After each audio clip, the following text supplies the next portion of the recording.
Hello everyone, it's Lindsay, and today I'm back with another Bible journaling process for you guys as we finish out Trusting a Good God from ByTheWell4God.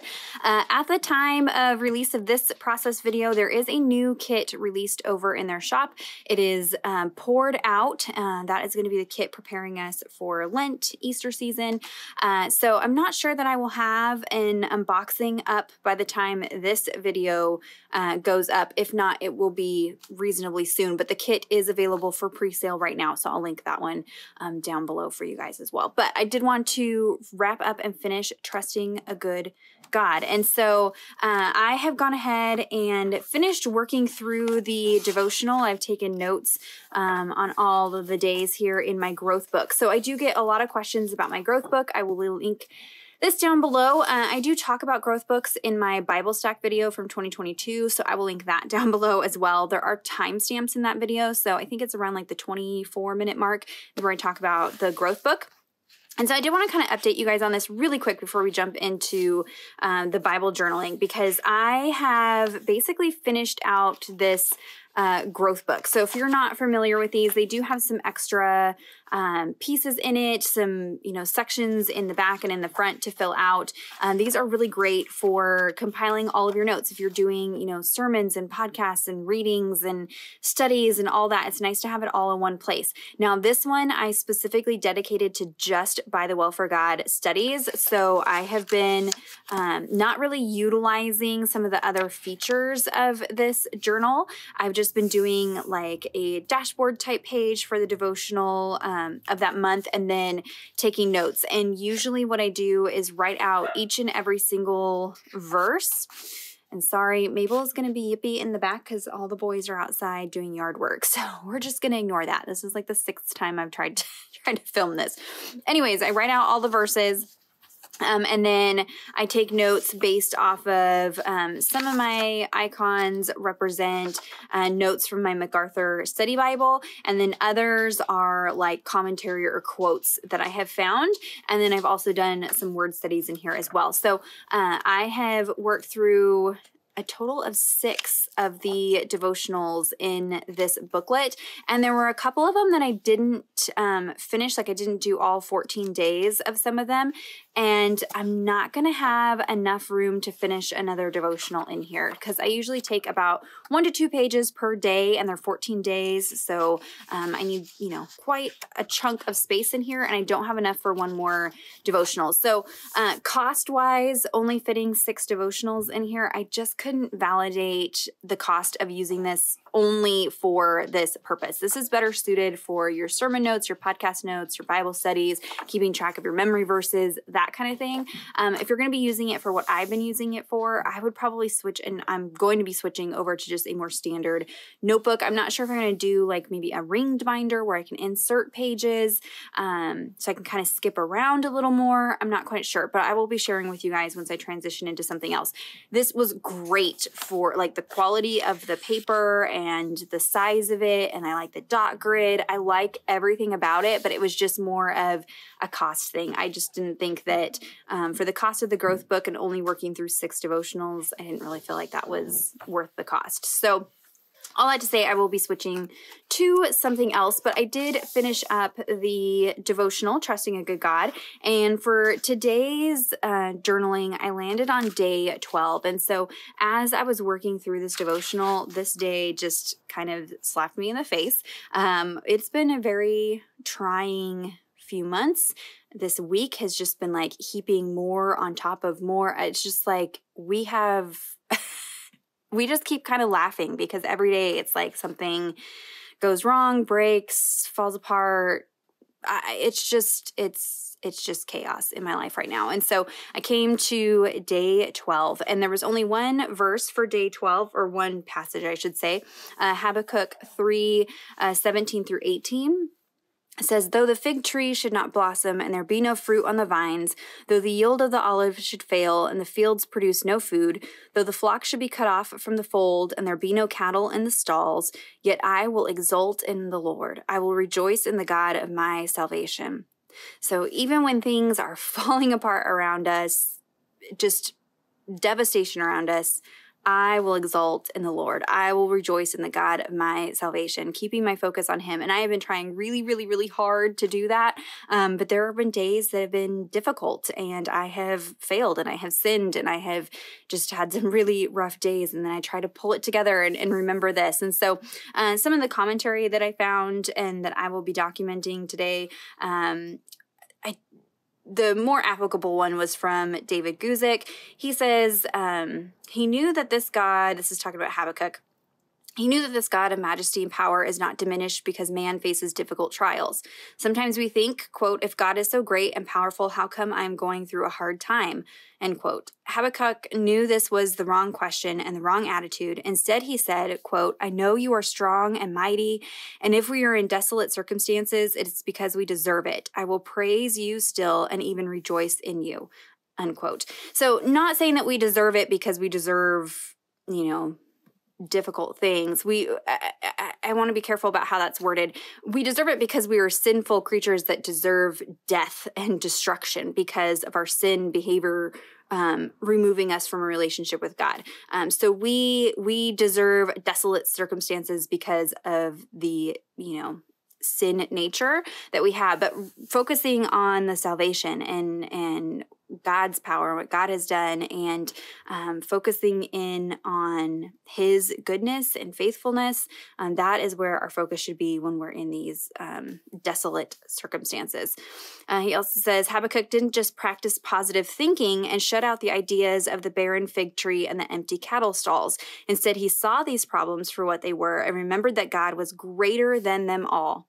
So not just sticking our head in the sand, pretending like everything is okay, acknowledging that things are really, really hard, but God is good. God is greater than those really, really hard things. God can take us through those things, and we have to trust that trust that his plan is better than ours, that there is a purpose for taking us through those difficult things, and that God will use it for our betterment and for his glory. And so it's easy to get into that woe is me kind of way of thinking. Why is this happening to me? Whatever, but it's, why is God choosing to take me through this? What can I learn from this? And then hopefully get on the other side of it. So this is just a really good day for me, good reminder for me. There were lots of good little reminder moments as I worked through this particular devotional. So I will be continuing to work in this smaller, more traditional journaling Bible. And when it came to Habakkuk 3, we have this nice big open space. So we have some extra room to journal. So I wanted to revisit the technique that I did in the last video where I used some of this collage paper that I had created with a gel press. Now I had done this technique on a Reels video and then just kind of referred you guys to that and then used the finished paper in my process video. But I wanted to take some time today to kind of slow down and walk you through the steps of using the gel plate with distress oxides and a pattern stamp and kind of walk you through those details. For those of you who maybe didn't catch some of those from that reel, I know not everybody loves that format. That's just the format that takes less time and effort right now. And so I can really only manage 1 or 2 of these longer form videos during the week. So that was kind of my compromise, but I wanted to revisit this. I'm going to share that with you. And so I'm going to be trying to use up, some things from the kit because this will be my final Bible journaling entry. So I pulled out a bunch of the die cut pieces that I have cut away the border, cut out all the little details, put lots of effort into trimming those down. And again, because I have this big space down here, I can really fill that in. I have a couple of these gold foiled leaves that I created right at the beginning of the month. I only had 2 left, so let's use them up. And then I wanted to create room for notes and the title. And so as I filled things out, I didn't quite have enough room. And so we're going to create a little interactive piece here. And I'm going to show you how to do that in this smaller Bible. So that should be fun. I actually cut these away off camera. So this is the journaling cards from the kit this month. And I just trimmed away that border and trimmed them down to just the little clipboard feature. So let me go ahead, put you guys on fast forward, and I'll walk you through all the steps of putting together this entry for Habakkuk chapter 3, verses 17 and 18. All right, so I'm starting with a jelly plate to create the background, and I've picked out 3 different colors of Distress Oxide inks. I'm going to start with Weathered Wood up at the top here, though I do end up turning this page around when I put it down on the paper. But for now, Weathered Wood, Ice Spruce, and Pumice Stone. You do want to pick up some colors that coordinate well together because we're going to blend these together. So I'm going to take a brayer tool. I'm going to start by going over kind of just one color at a time, rubbing off the excess on a scrap piece of paper. And then I'm going to go over the entire thing and kind of just softly blend those 3 colors. And at this point, it doesn't really look like there's anything on the plate, but I promise you there is ink. So now I'm going in with Patterns of Faith 2. This is a background stamp that's no longer available. You don't have to use a background stamp, but it just makes for a quicker background. And in person, I can see where I'm stamping. So I'm just using this to pick up ink. With my last background that I did last video, I actually added ink to the stamp and then stamped that down on the jelly plate, so it introduced a 4th color. But for this one, I'm using it to take away color. So in between each stamping, I'm wiping off the ink on that scrap paper and then creating a background. So now I'm going to take some collage paper. You could also use deli paper or tissue paper. I just like this because it's a lot stronger than some of the other things that I have tested out while still being translucent. So I'll be able to put this on the background and still see the Bible text. You can see it's a very faint background. If you use something like copy paper or something like that, it's not translucent, so you'll just cover up the page. You won't be able to see the text. So now we're going to collage this basically. So I'm going to add a layer of matte gel medium to the Bible paper, and then I'm going to add my collage paper. And I am adding it ink side down. I don't think it makes too much of a difference because it's pretty porous paper. It soaks up the ink, but I want the ink sandwiched between the 2 papers. That way I don't have anything like smearing when I go to add the top layer of glue. These are Distress Oxide inks, so they are water reactive. I'm going to add another layer of matte gel medium over the top of this, and this is really where that paper becomes translucent, kind of melts away, and it looks like we stamped directly on the paper, but we didn't. We don't have any bleed through, which is really nice. So I wanted a little bit more texture and contrast in color, so I'm bringing in some Neo Color 2 crayon. This is in Salmon, I think. And I'm dipping it in some water and then rubbing it onto this other stamp. Yes, it's Salmon. A background stamp. This is God of Salvation. And you can't really see that it's text. It's just adding some texture to the page. You don't want to use words on the gel plate because they'll be backwards. So I decided to do this as a separate step.